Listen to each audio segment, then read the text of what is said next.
This is the story of building a civilization. 2.5 millennia ago, the Strait of Hormuz was an untamed, pirate-infested frontier. Mariners navigating this narrow passage faced unpredictable, violent currents, crashing against razor-sharp limestone cliffs, making it one of the most treacherous waterways. For the early Achaemenid Persian Empire, this 21-mile-wide geographic bottleneck represented a critical vulnerability. It was the primary obstacle standing between their inland territories and total regional dominance. Before we explore the specific engineering and naval tactics used to secure this passage, take a second to like this video and subscribe to the channel. As the empire's borders reached the coast, the limits of pure land power became clear. Securing the southern frontier required a naval presence capable of holding the shoreline. Historical accounts often frame the Achaemenid Empire strictly as a continental power. The focus tends to fall on their immense land-based wealth, symbolized by the massive stone architecture of capitals like Persepolis. Military narratives similarly center on their massive ground forces. We picture the relentless marches of heavily armed Persian infantry and sweeping cavalry charges. This map shows the scale of Achaemenid territory, stretching from the Indus River to the Aegean Sea. But this extensive southern border along the Persian Gulf was largely unpoliced, leaving the empire's flank exposed. Maintaining order through road networks alone left the southern provinces vulnerable. This undefended coastline allowed foreign raids and local insurrections to strike directly at the Persian heartland. The initial push to secure the Gulf began under Cyrus the Great. By capturing the Lydian kingdom and the city of Babylon, Cyrus established the early geographic boundaries of the state. Cyrus recognized that holding inland urban centers was insufficient if the maritime trade routes feeding them were left to the mercy of independent coastal tribes and local pirates. Rather than attempting to train nomadic farmers to sail, Cyrus integrated indigenous Elamite and Phoenician seafarers into the empire. He provided them access to Persia's massive internal markets in exchange for their ships and maritime expertise. He then systematically fortified the coastline. This diagram illustrates how the Achaemenids extended their royal road networks downward, connecting them directly to newly established military outposts and ports, specifically around modern-day Bushehr. While Cyrus successfully occupied the northern coast, the Strait of Hormuz itself remained an open waterway. Securing that narrow gateway would require a dedicated, permanent naval force. That task fell to Darius the Great. Recognizing his territory's logistical demands, he overhauled the military to create a standing, pan-imperial naval apparatus. Unlike the Greek city-states, which relied on local citizens rowing in familiar waters, the Achaemenid fleet was a multi-ethnic force. It was commanded by high-ranking Persian flag officers and supplied by state-funded arsenals. Their primary naval weapon was the massive trireme. With 3 tiers of rowers and a bronze-sheathed battering ram fixed to the prow, these vessels were the heavy ramming ships of the 6th century BCE. This chart details their engagement strategy.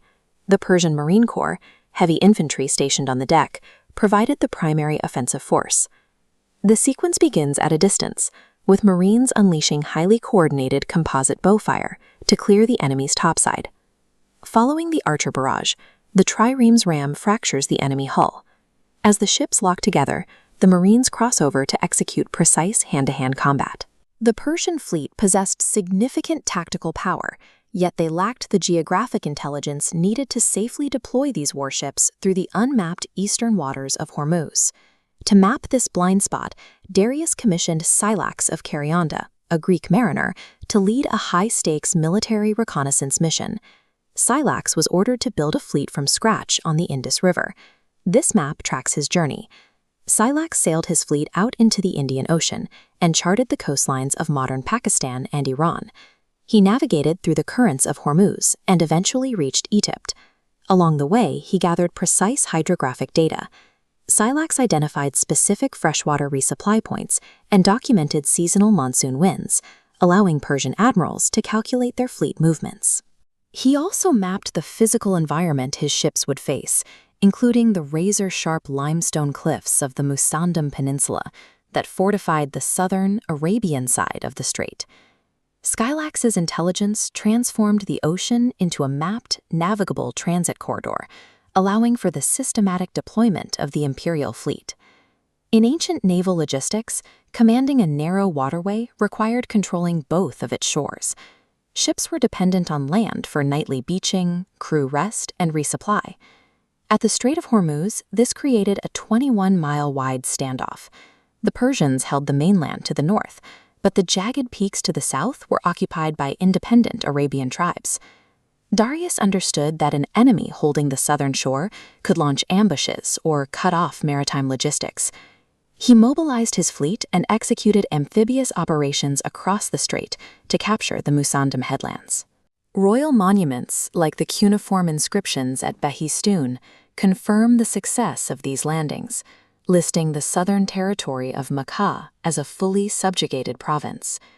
By holding both the Iranian and Arabian shorelines, the Achaemenid navy eliminated the threat of coastal attacks. They established a permanent, monitored transit point across the entrance to the Persian Gulf. No vessel could enter or exit without passing through a synchronized network of fortified watchtowers, coastal lookouts, and naval patrols operating across both coasts. This systematic control over both shorelines transformed the Gulf into a monitored waterway. The Achaemenids had turned a dangerous maritime frontier into a policed internal zone of the empire.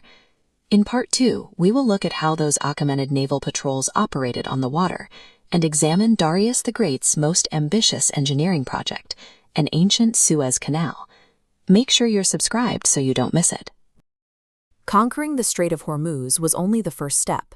To actually hold this choke point, the Achaemenids had to replace a wild frontier with a dynamic, real-time command network. The navy utilized the natural topography of the Musandam Peninsula and the Iranian coast, constructing a chain of signal towers atop these high, rugged promontories. These towers formed a high-speed communications line.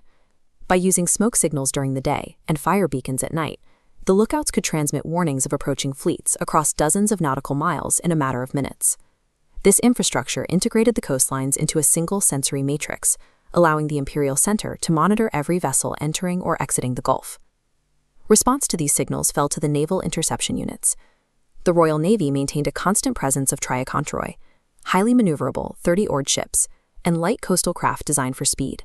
These vessels were strategically stationed in hidden coves and tidal creeks along the strait. Tucked out of sight of passing merchantmen, they waited for the command to scramble from their anchorages. Once deployed, these patrols would quickly intercept unidentified fleets, unauthorized raiders, or merchant ships attempting to bypass the established lanes. By the time these units reached full operational strength, the Persian Gulf had been effectively integrated into the empire as an internal, highly policed maritime province.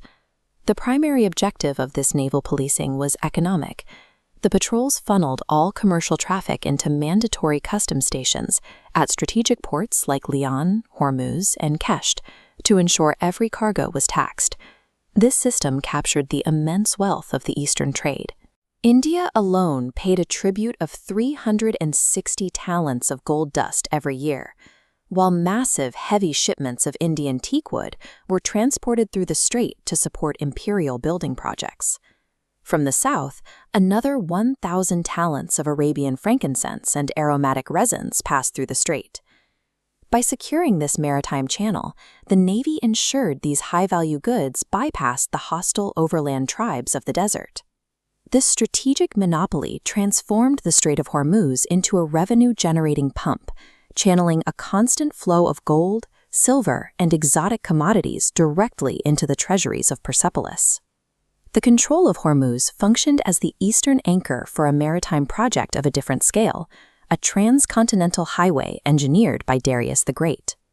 To complete this circuit, Darius ordered the construction of a canal in Egypt, cutting through the desert to link the Nile River directly to the Red Sea. This created a continuous maritime loop, starting at the Indus River and crossing the Arabian Sea.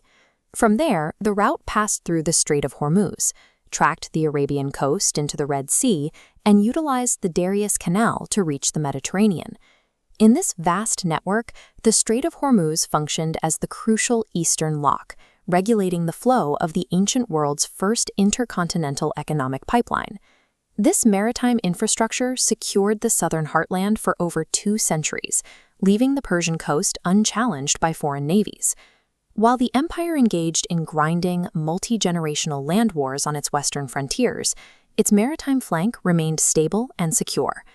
During the peak of Achaemenid power, no foreign fleet, Greek, Phoenician, or Egyptian, succeeded in forcing entry through the strait into the Persian Gulf. The maritime defense proved so resilient that the empire would only fall when an invading army successfully marched across the land. When the Achaemenid land empire finally collapsed during the invasion of Alexander the Great, the conqueror realized he could not hold his new domains without the Persian maritime infrastructure. In 325 BCE, Alexander's admiral, Nearchus, led a fleet back from the Indus River through a rough and unfamiliar ocean, struggling to find a safe passage. The fleet survived only by relying on the existing Achaemenid framework. They utilized the local pilots, maritime markers, and harbor guides developed over 2 centuries of Persian rule to navigate the strait. While the land empire eventually fell, the Achaemenid blueprint for mastering maritime choke points survived, establishing the Strait of Hormuz as a permanent pillar of global strategy, a role it continues to occupy in the modern age.